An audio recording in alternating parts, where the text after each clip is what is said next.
800 ribuan Pak, telur satu peti.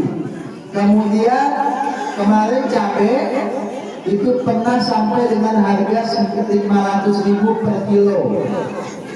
Beras hari ini per liternya 40 ribu. Kebayang nggak Ibu? Kalau harga-harga yang tadi saya sebutkan itu ada di kampung kita Bu, kira-kira kita gimana Bu? Ya Allah, nggak kebayang ya Pak ya. Nah, yang paling menyedihkannya lagi apa Ibu? Makanan semuanya digayul semua habis Pak. Sampai pohon-pohon pisang apa yang mau bisa dimakan udah nggak ada Pak. Akhirnya apa? Harta yang mereka kumpulkan, para laki-lakinya sepakat Bapak Ibu pergi ke kabupaten lain, pergi ke kampung lain hanya untuk mendapatkan atau membeli bahan pokok. Dan Ibu tahu Bapak Ibu, mereka jalan kakinya berapa lama Bapak Ibu? Mereka jalan kaki minimal 18 kilo sampai 25 kilo sekali jalan. Laki-lakinya semua jalan kaki, turun lembah, naik semua untuk apa Bapak Ibu? Untuk membeli makanan dari kampung lain untuk anak, istri dan keluarga mereka Bapak Ibu. Kebayang nggak Bapak Ibu? Kalau itu ada di latar kami, kayak gitu gimana rasanya coba? Masya Allah.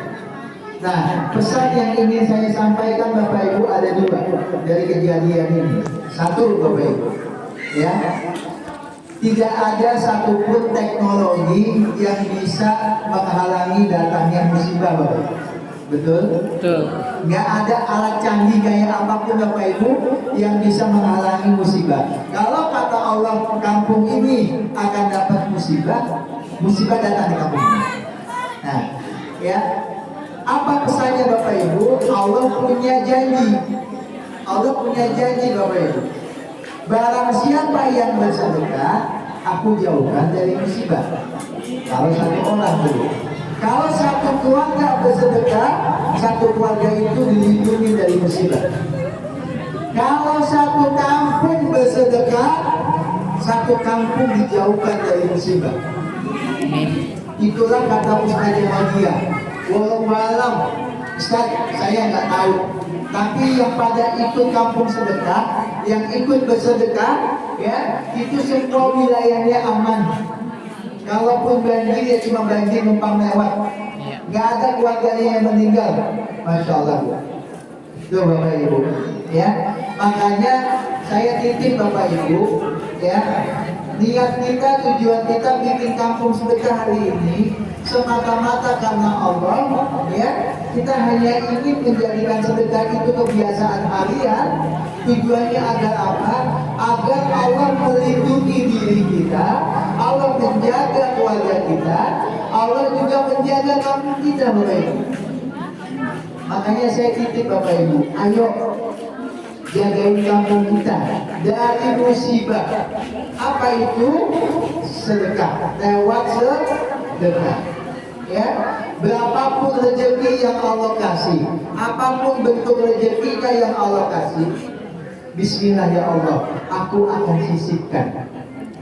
Allah kasih ibu kesehatan, umur yang panjang, tenaga yang kuat, jangan pelit-pelit bantu tetangga, walaupun cuma menyapu jalan, walaupun cuma mengambil gelas, ya, walaupun cuma tolong dong ambilin itu, ambilin itu sedekah ibu. Ya, nggak usah pelit-pelit juga, ya. Di tangan ibu ada uang 10.000, gitu ya. Sisihkan 500.000 rupiah buat apa? Buat masukin ke kaleng sedekah. Tuh, nggak usah pelit-pelit, ya. Insya Allah Bu, nanti kita akan merasakan sendiri manfaat dari sedekah itu. Ya, itu saudara kita Bu yang di Aceh sudah bercerita. Sedihnya luar biasa Pak.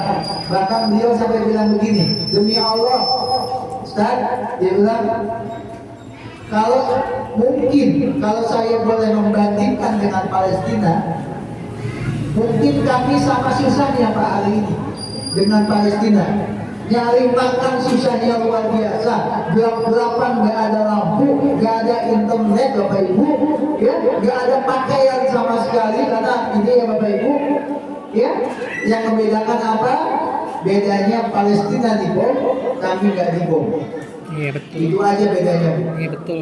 Makanya hari ini Bapak Ibu, saya datang ke sini ingin menyampaikan cerita ini. Ya, agar apa? Semangat bersedekah kita dijaga. Amin. Sedekah yang Bapak Ibu lakukan demi Allah, ya.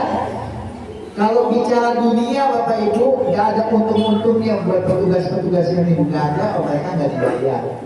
Ya Bu, ya mereka nggak dapat duit bayaran, nggak ada untungnya. Bu. Yang mereka kejar ini insya Allah cuma ingin dapat amal jariah. Jadi kalaupun ada di antara kita yang berhenti nggak sedekah, kami nggak merasa rugi. Ya, justru yang rugi adalah kita Bu yang berhenti.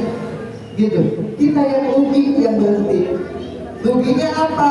Satu, sedekahnya nggak dipaksa, jumlahnya nggak harus berapa, tapi kita dapat manfaat juga. Iya, Lalu tiba-tiba kita berhenti, ya otomatis manfaatnya juga berhenti. Ya Bu ya, makanya saya titip. Ya, yang terakhir Bapak Ibu, saya titip. Ya, ini sebagai cerita penutup dari saya. Izin Pak Ketua, Ibu, saya cerita dikit ya. Kami Bapak Ibu sejak Kampung Sedekah hadir, kami pernah kehilangan 3 orang petugas Kampung Sedekah yang meninggal. Yang pertama namanya Mbak Eva, almarhumah Mbak Eva. Usianya masih muda, sekitar 30 tahun. Tiba-tiba beliau sakit. Sakitnya sakit biasa Bapak Ibu, bukan sakit yang dirawat di rumah sakit, bukan. Sakit biasa, masih bisa ngapa-ngapain, cuma badannya sakit gak enak ya. Lalu tiba-tiba beliau bilang apa? Ya kepada pengurus kampung sedekahnya, karena beliau berdahara Pak. Beliau bilang, tolong dong carikan pengganti saya. Loh, kenapa mau diganti? Gak apa-apa, saya pengen diganti aja. Tolong carikan pengganti saya yang amanat, yang bisa pegang uang dengan jujur, dengan amanat, dan bisa memastikan kampung sedekah ini bisa terus berjalan dengan baik. Ketika itu disampaikan Bapak Ibu kepada pengurus kampung sedekah, mereka bilang apa? Udah apa sih, nanti juga sembuh sakitnya, orang sakitnya juga sakit biasa, tapi tetap kekeh Ibu, tetap ngotot, tolong carikan penggantinya. Sampai akhirnya diganti Bapak Ibu. Ketika yang mengganti itu sudah ketemu, sudah dikasih tahu siapa orangnya, sudah serah terima Bapak Ibu, tidak lama kemudian besoknya meninggal. Padahal nggak sakit, sakitnya itu bukan sakit yang parah. Satu itu. Ya. Yang kedua, nanti saya cerita pesannya apa. Yang kedua namanya almarhum Pak Basroni Pak, Ketua Kampung Sedekah di Gunung Kidul, Jogja.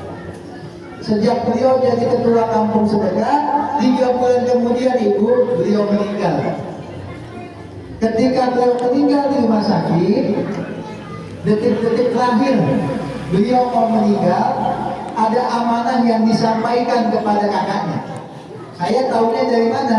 Dari kakaknya yang menelpon saya 1 minggu setelah meninggal. Dia nelpon saya, Mas Ali, saya ada amanah dari kakak saya Pak Basroni. Apa amanahnya Pak? Beliau titip, tolong para petugas kampung sedekahnya seperti ini, tolong diberikan rompi kampung sedekah, biar semangat ngambil uang sedekahnya, biar sedekahnya juga terus berjalan, warganya juga terus semakin banyak yang bersedekah. Sehabis ngomong itu Bapak Ibu, demi Allah meninggal. Yang kedua dulu, 1 titip pesan sedekah meninggal dari Pak. Yang kedua Pak Basroni sama meninggal. Yang terakhir baru 40 hari kemarin Bapak Ibu, namanya almarhum Pak Haji Alek. Beliau tiba-tiba sakit, masuk rumah sakit, dirawat di rumah sakit Cipto, ya Bu ya, dirawat di sana. Hasil ronsennya semuanya ada cairan 400 cc di hatinya, dan itu harus disedot.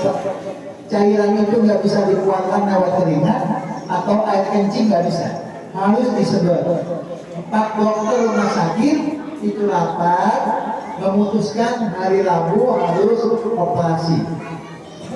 Begitu masuk ruang operasi hari Rabu, Bapak Ibu, begitu dicek lagi pakai alat, cairan itu udah nggak ada, Bapak Ibu. Cairan itu hilang. Setelah itu beliau boleh pulang hari Kamisnya, ya boleh pulang. Beliau langsung cerita kepada saya, Pak Ari, kampung sedekah luar biasa. Saya yakin demi Allah salah satu keberkahan yang saya dapat, cairan itu hilang, tiba-tiba hilang, itu pasti karena sedekah. Saya titip Bapak Ali, jagain kampung sedekahnya. Mau difitnah, mau diomongin kayak apapun, biarkan aja. Jalan saja sedekahnya. Saya sudah merasakan betul hari ini tentang sedekah. 1 minggu kemudian, Bapak Ibu, apa yang terjadi? Tiba-tiba beliau meninggal. 1 minggu kemudian. Ya, semua petugas kampung sedekah yang ada di RW 5 Cibubur, tempat beliau tinggal, Tadi Alek, dan termasuk para RT-nya, para RW, semua dipesankan hal yang sama, Bapak Ibu. Tolong kampung sedekahnya harus terus berjalan. Ya, jagain kampung kita dengan sedekah. Itu pesannya semua sama. Dari 3 cerita itu, Bapak Ibu, semuanya ketika meninggal ngomonginnya tentang sedekah. Tolong jaga sedekahnya. Tolong jaga sedekahnya. Ternyata Bapak Ibu itu sesuai dengan apa, Bapak Ibu? Ya, dengan Quran surat Al-Munafiqun ayat 10. Ya, ketika kita sakaratul maut, ya, ada permohonan kita kepada Allah. Apa itu? Ya Allah, tolong tunda kematian saya, ya Allah. Jangan matiin saya dulu, ya Allah. Kata Allah, untuk apa? Izinkan saya sedekah, ya Allah.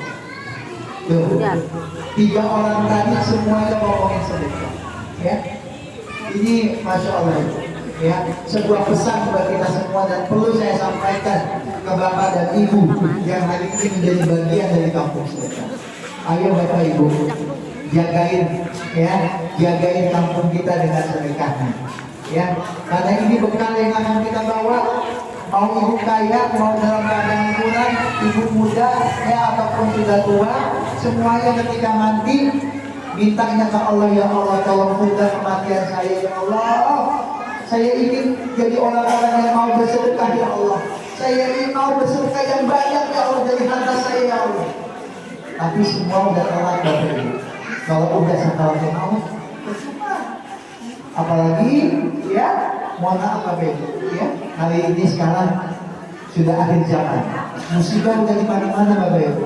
Ya, musibah baik alam, musibah baik hari ini. Mohon maaf Ibu, banyak cerita ya Bu, ya.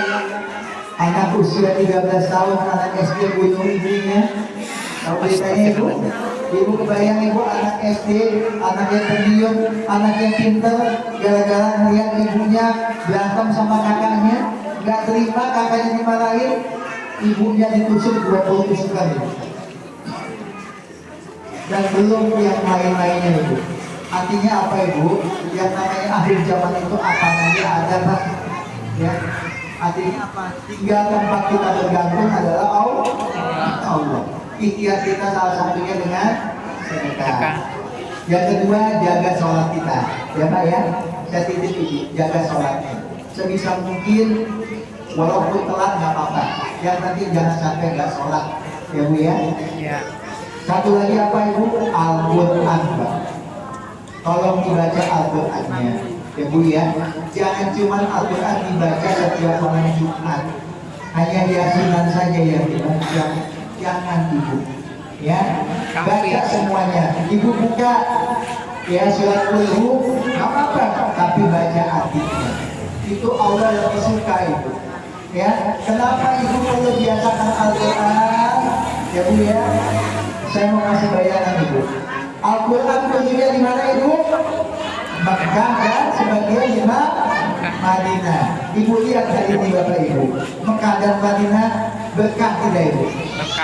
Berkahnya luar biasa Ibu, didatangi dari jutaan setiap hari. Berkahnya gila-gila. Al-Quran turunnya malam Ibu, malamnya jadi mulia. Malam Lailatul Qadar. Ya Bu ya. Al-Quran itu Ibu ya turunnya di bulan apa Bu? Ramadan. Ramadannya ikut mulia ya Bu. Ya. Al-Quran itu wahyu yang diberikan kepada siapa Ibu? Nabi Muhammad. Nabi Muhammadnya ikut mulia ya Allah. Tuh Bu. Kalau Ibu pegang dan Bapak Al-Quran, baca setiap hari, baca ayat itu, insya Allah Bapak Ibu, itu jaminan kita akan mulia hidupnya. Nah masalahnya hari ini seringkali Al-Quran itu cuma dilihat. Oh iya, Al-Quran ada di atas meja, ada di atas lemari, bahkan masih ada yang bungkus plastik. Betul Bapak Ibu ya? Ya, kalaupun ada dibaca-baca tuh, dibacanya hanya malam Jumat. Aku mah dibaca. Itu Iya, pun kalau aku dibaca surat yang paling Malah favorit. ada yang aku sedekahin, ada yang butuh, Yasin. ada yang butuh katanya buat panti kreatif aku kirimin. Baca ya. Makanya hari ini ayo sama-sama ya Bu ya. Sedekahnya setiap hari. Sholatnya juga sama, insya Allah setiap hari. 5 waktu Ibu jaga, subuh-subuh sunahnya dikerjakan. Ya, yang terakhir Al-Qur'annya Bapak Ibu. Ya, Baca. Ya, baca hayati, insya Allah hidup kita makin berkah. Ya, itu saja. Terima kasih. Ya, mudah-mudahan ya apa yang saya sampaikan ini bermanfaat buat diri saya secara pribadi dan buat bapak dan ibu yang hadir hari ini persis ada di rumah Allah. Ya, insya Allah makin berkah hidup kita. Amin. Terima kasih. Assalamualaikum warahmatullahi wabarakatuh.